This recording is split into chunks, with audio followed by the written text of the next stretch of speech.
I spoke earlier that the suspension of this bike is great, but the fact that it's soft is awesome for the roads. But I'm not so sure if it is very awesome if you want to do something more with this motorcycle. Hello everybody.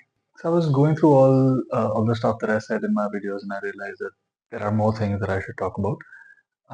The bike is great, as I said before in all my videos, but it could be better. So how can it be better is something that I want to talk to you about today. Um, as I mentioned before, I purchased this bike for a lot of off-road adventures and fun outside, not just daily commute and things like that. Don't commute.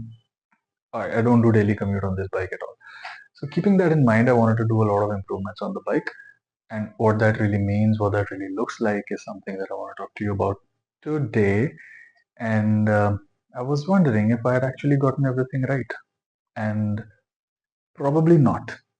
And here's what it is. So today we're going to talk about a bit of ergonomics and how you can improve the bike for yourself. There have been a lot of messages I've been reading on a lot of groups here and there that people are not enjoying certain things about the bike. There are a lot of things that I wasn't enjoying much before, but I set out on a journey. Is like, how can I make this better for myself and share my story with you? So before I begin, I want to tell you that first of all, I am no expert in terms of motorcycle mechanics or any engineering or things like that. But I'm going to tell you my journey, my experience as my journey unfolds, the things that I find, the things that help me, and all of that stuff. So we're gonna start with, first of all, SAG, because that's very important. What it really is, I'm going to demonstrate to you what SAG really means. And SAG is related to what we call preload. And when we hear preload, we think about certain things, but I'm going to tell you an interesting way to understand preload, which has worked for me. And I have done some tinkering around with my motorcycle and made it better. So all of you guys out there who've been talking about less agility and the lack of cornering capabilities and things like that, this is going to help all of you. As we know, this bike is not completely customizable. It is limited in that nature, but even in that limitation, there's a lot we can do. So, first of all, SAG. For that demonstration, I have this awesome chair here, and pretend that this is my motorcycle or your motorcycle GS310, and you're about to sit on it. And here I go. It like this. Whoa! So, and it when it goes like this and then it comes back, there is a duration, and that duration is the result of sag. You want to bring the bike up, and you can see how much the bike just dipped on its own weight. You want to bring it up, move it out of the center side stand. You'll see that it dipped. See, it comes back up. You move it. The moment you move it, you see that it dips. And this is a sag. This bike is very plush. It has very soft suspensions, hence it has a lot of sag. The problem with that is a lot of riders complain that you bottom out on the bike when you have a pillion and when you have luggage and everything. The load on the rear side of the bike is a bit too much for it to handle, and so over speed breakers or bad roads, you're gonna hear sort of, and you really bottom out on it. It's not very awesome. I mean, it's great when you're just rocking, when you're chilling, but when you want control, when you really want to get the bike going, you want to do your corners well, you want to be able to tilt the bike, dip it nicely and get it back up without having the rear skid out unnecessarily. You want to adjust the sag. And since I'm taking the example of this chair, and you can see that this has a sag, and this sag has a certain time frame to it, that it goes back and then it has to come forward, depending on how much it's going back and depending on what sort of mechanism is inside. um, the delay is affected, right? So this chair comes with only 2 point settings, 1 and 0. So right now it's on 0. I'm gonna put it on 1, and you can see that the sag is gone. I'm coming back really quickly. So that is what sag adjustment is, what you need to fix.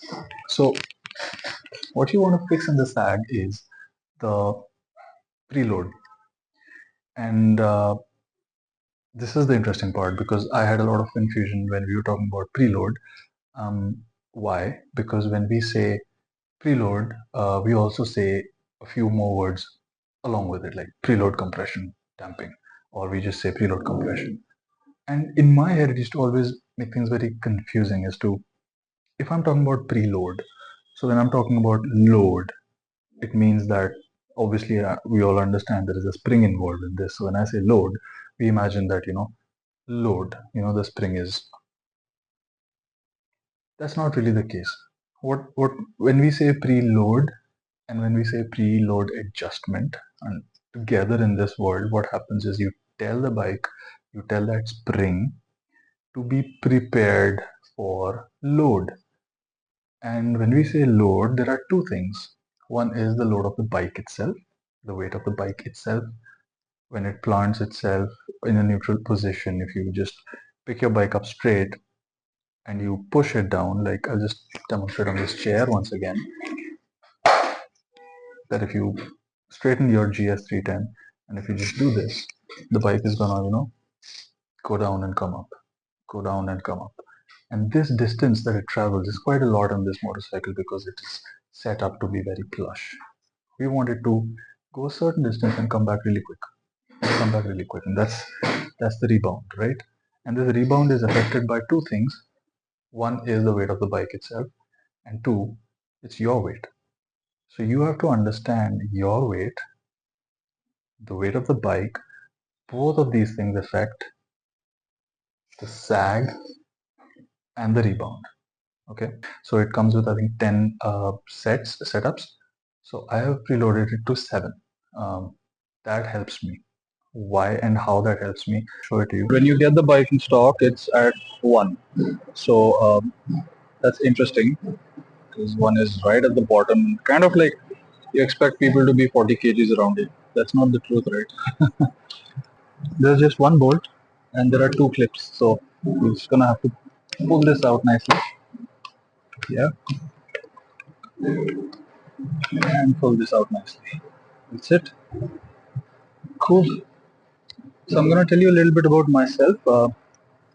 I'm about 80 kgs, almost 6. So that's the weight I put on this bike when I sit on it.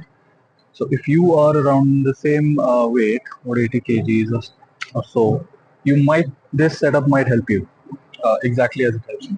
If you're anywhere beyond 80 kgs, then you might want to uh, preload it a little bit more. Maybe if you are 85 or so, go up till zero point 0.8. It runs out at 10, and that's about it. So if you're beyond 90, 10 is your best bet. You can't go beyond that. You can see that this is at 0.1 because it's touching this design. It's just fitting in nicely with the first negative space. But I'm gonna turn it back up to where I found my sweet spot. How you're gonna find your sweet spot is basically by tinkering around with this a little bit. Okay,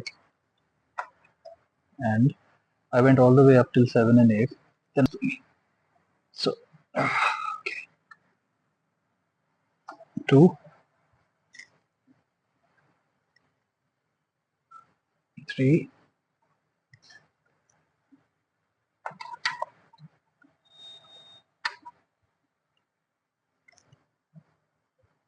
4,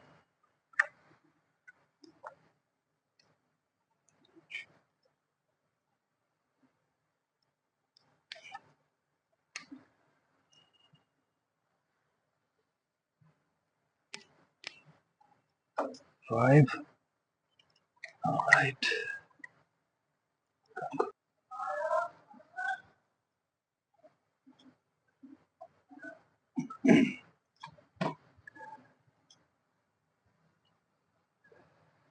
6. Yeah, 7. I think I'll keep myself at 7, 8, 9, 10. What it does is essentially it reduces the sag. It sets the preload. So it prepares the spring for the load that is coming to the extent that is best for me. I'm about 80 kgs. So if you're about 80 kgs, try level 7 and it should work for you. Now, Why is that important? That's important because whenever the wheel goes into the tarmac or any surface that you are on, you want the wheel to come back really quick, in the sense you want it to be able to support your weight really quick so that the wheel is planted onto the ground with a sort of standard pressure. You don't want the pressure to keep going into the ground because there's too much sag, and because that sag is so much that it's gonna, slide your wheel out way too much because it's not managing your body weight. That can lead to falls. I've had that sort of a fall. I'm yet to try this setup in an off-road condition, and I will tell you how that goes later on. But for now, it's a bit of theory and it's a bit of beginning to the journey for all of us, right? So we've now spoken about SAG. We've spoken about what preload really means, what preload adjustment means. When you say preload, you always say preload adjustment. You prepare the spring for the load that is coming. So this is the spring, and let's say I'm preloading it for 7. What it does is it doesn't compress the spring. It just gives the spring a lot more tension. You will notice that when you do that tinkering, you're not going to see the spring really move up or down. It increases the spring tension by, you know, putting in some torque into that, kind of like how you screw things tight or loose on a bottle cap. It's something like that. So the movement is reduced. In my case, in my experience, movement is reduced a lot. That means now the bike, at least the rear, rebounds a lot quicker. So I'm able to corner nicely. My cornering is improved on the bike. The U-turns and everything, because I want to dip. I don't want the wheel to keep going. I want the wheel to come back. I want the seat to actually come back to a standard setup so that the wheel does not have too much load. When you do this, just keep in mind you shouldn't tighten it too much. Let's say you're about 70 kgs, you're about 60 kgs, you're on the lighter side. If you crank it up a little too much, you go all the way to 10. Yeah. What's going to happen is probably that when you're taking those corners, you're taking the U-turns and stuff, your wheel will probably slip out a lot because now you've moved away from that zone. There is a sweet spot, and then there is negative to that, and then there is positive to that. You have to find your sweet spot, and that sweet spot is gonna be unique for everyone. There's no magic number to it. I can't say that, yeah, crank it up to 7 and everybody's gonna be fine. That's not what's gonna happen. So depending on your body weight and the original sag, you might want to reduce it. The stock setup always comes at 0.1, level 1. And if you are, let's say, 70 kgs, 72, 75 kgs, I think that's going to be fine. Maybe you can crank it up to 3 or 4. If you're anywhere beyond 75 as I am, so 75 to 85, maybe beyond 4 to 8 sort of place. And if you're beyond 90, 95, if you're beyond 100, you can stay at max. But at some point, it's going to be max, right? And if it doesn't work for you, then after that, you have to change the spring itself. You want to have a spring that is built for heavier loads. So that is sag and that is preload. I've done those adjustments and I'm going to show you that video. It is this. So on this bike, on the stock setup, it comes at level 1, and right now I've already tuned it to level 7. So it's not going to look a bit much, but when it's on level 1, it really goes down a lot. And the other way you can check sag is you can just hold your bike and lift it up while it is under its own weight. So what happens is you'll notice that on stock settings, there is a lot of travel here. Right now there isn't much. There's probably just an inch or so, and that's roughly a good place to begin with. If it's too much sag, which probably is going to be on level 1, and according to your body weight, you want to manage that.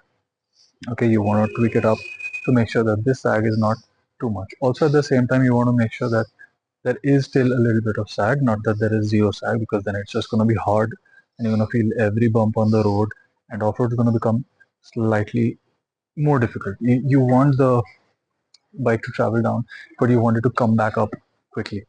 That is what you're trying to get. You're not trying to reduce the movement, you're trying to improve the rebound. Okay, and let me stand on it and show you what it really looks like. Again, there goes. You can see it may appear to be a little stiffer, but it's not stiff. It's just that it's coming back a little quicker. So that's that. That is sag for you. And let's continue to the next video where I talk about